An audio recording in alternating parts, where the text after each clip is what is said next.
Do not buy a home in Arizona that has an HOA until you hear what we have to say. There's a lot to unpack here. Is there? Oh, there is. We'll see. And if you're new here, I'm Ryan, this is Kyle, and we are the relocation experts here for Phoenix and the surrounding area. So if you're looking to buy property here, that's what we do. We're here to help you out. But let's dig into HOAs. There's a lot to unpack. Oh my gosh. I can't tell you how many times people reach out to us about moving here and they go, Kyle, Ryan, I don't want an HOA. I want to buy a house, no HOA, because I hear all the crap about HOAs and I don't want to be controlled, right? I mean, you've heard that. All the time. Yeah. And here's the thing though. Yes, there are absolute HOAs that are controlling. That are expensive. You don't want to stay away from. They're expensive. They won't let you do anything, right? There's always that like, well, they won't let me plant these bushes or have this or do this, or I can't do what I want to do because the HOA, which, yes, it's a good and bad thing though, right? It's not just oh, they're bad, stay away. So let's talk about the good and bad of HOAs. Let's dig into some of the bad first. Okay. The bad parts of HOA is, yes, they're controlling. Very controlling in certain areas, and where you have to have your house painted everybody has the exact same color house. You cannot deviate from that. If your trash can is out more than about 5 hours, you're going to get a letter and possibly a fine. Nuances, yeah. Right? Yeah. You have to have so many bushes in your yard. You have to have your grass a certain color, a certain length. Your stucco if it hasn't been touched up or repainted after a few years. Yes. There's little things like that, and that kind of what you're saying, the controlling factor is annoying. Now, that I will say. Yes, and you have to know which HOAs are like that, because they're not all like this, right? And we'll get into that a little bit more about differentiating the HOAs, but let's talk a little bit of why HOAs can be really good for certain people. Okay. Well, first off, is when you start looking at homes without HOAs in certain parts of the valley, you quickly are realized why HOAs are good. Because here's the thing, HOAs have a controlling factor, and there's variances of the control, but the one good thing about having some control is you're making sure that property value is maintained and that it doesn't drop because, well, your neighbor now has turned their house into a junkyard. Right. Or I remember I lived in Tempe as a kid, and there was our neighbor who painted their house lime green. That is not cool. That's not good. Or bright purple. Well, yeah, I've seen bright purple. Like some of the thumbnails I make. And I'm telling you right now, as someone who's helped buyers and I've helped so many people, guess what? When we go look at homes and they see that bright green home, that bright purple home, that junkyard, they go, nah, dog, that's not for me. I don't want to be here. Let's go. We don't even walk in the house because they go, no, I've seen enough. You go, really? They go, yeah, look at that house.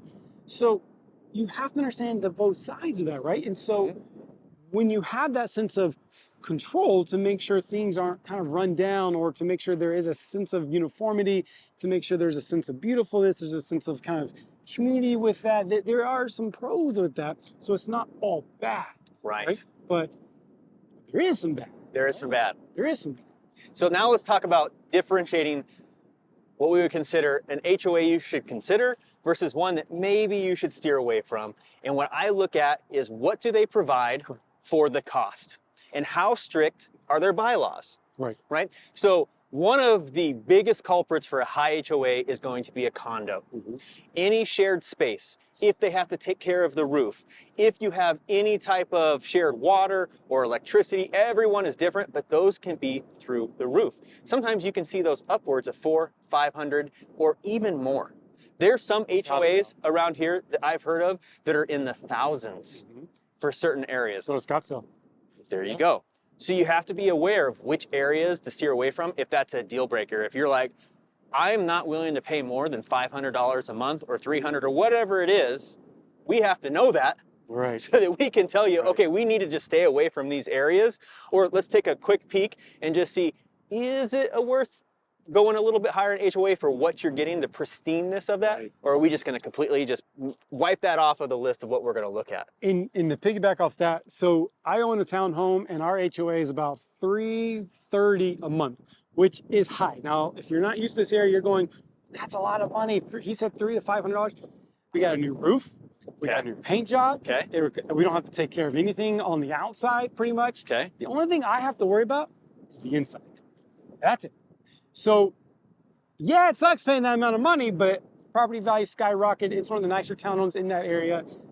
It's a very desirable townhome. So that is a positive to me. Okay. So it was worth it. It's something that I don't have to put away Money for, $10,000, yes. $15,000 for. It's a savings account for you. We have a pool as well. We have a community center, right? Yep. We have a little area, like you have other features. And that brings me to the point of even with homes, HOAs are very common in your master plan communities, Yes. your new builds. You're going to have HOAs in those communities because they're usually going to provide some form of pool. They're going to provide a clubhouse. Yep. It just depends on Common how area, involved the master plan community is. Because if you have a park, but those are things you want to find out. You want to know. That's what we help with. Is going, okay, what does the HOA come with? If you're spending $100 a month, $150 a month, what does it have? Wow, you don't get a pool, you don't get a park, you don't get all that. What are you paying for? Well, it looks like you're just probably fattening someone's pockets, right? Right. And that's the bad things, because there are some HOAs, especially in the past, that there was some shady stuff going on. There's some stories. It literally was like almost like run like a mafia, where it's like, oh, you need a new, let's say need a new roof, like per se. Well, they go and hire their friend's business to do the roof that charges double. Do you know what I mean? Yes. But those are stories. They're not as common as people like to think. It just really depends. Yeah, you have to know what you're getting with the HOA. But I will say this, so many people just at first, when they move here, they don't want the HOA. Right. I understand. But like we said, when you start looking at communities without them, and then you can start finding communities with cheaper HOAs that don't have as much restrictions, that are going to be $40, $50 a month. Or maybe it's like, I've seen some $100 a quarter. It's not much, but it gives you that sense of just enough control so that way your value doesn't plummet because, well, you have a lime green house.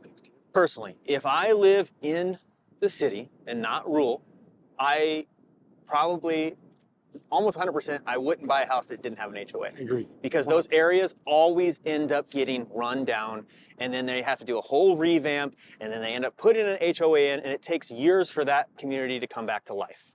Now, if I'm out rural and I'm way out, I do not want an HOA because I want to be able to ride my dirt bikes. I want to be able to store my RV. I want to be able to have guns, shoot my guns, have my boat right on the side of my house, and you're more spread out, so it's not as big of a deal. Usually it's desert landscaping, and you're not going to see your neighbors' junk if they have junk as much. But if I'm in the city, 100%, I want that HOA. I'm okay with paying between $100 and $300 a month to have that peace of mind that my property value is going to stay high and it's not going to get devalued because of my neighbors. That's a very, very good point, because on the outskirts, you're going to have bigger lots, generally speaking, as long as it's not a master plan community. What would you say, out of Phoenix as a whole, what would you say? The average HOA is probably going to be $100. 30, I would say 50. Really? Yeah. I would say 50. It's gotten better. As a whole. Okay, as a whole. Because a lot of the newer communities have driven the prices up. Yes. Right? Which, yeah, you tell people, think about 100, but I would say plan for 30 to 50 as being your average. And then just know that's what we help with, of going, well, I don't want to spend more than 50. I want to spend more than 100. Awesome. There's so much to choose from when it comes to that. Right. But we know where to look. Do you have certain non-negotiables that you will not settle for in an HOA? Then we can look for that as well and make sure that we go through the bylaws and that it's not going to interrupt your life. Yeah. And a funny story real quick. I remember helping a client.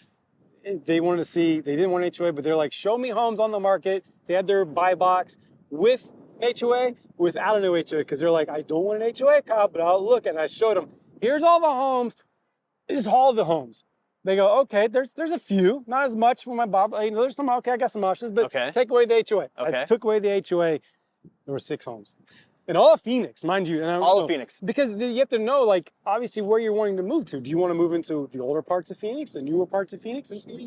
And so all of Phoenix, for what their buy box was, it was like 6 homes or something. I just remember being like, it's the pros and cons. They were just like sitting there going, oh, there's not many options, is there? It's like, there isn't, but we can look at the HOAs that are just not that crazy. And that's what you need to look at the CC&Rs. That's kind of what we do. Exactly.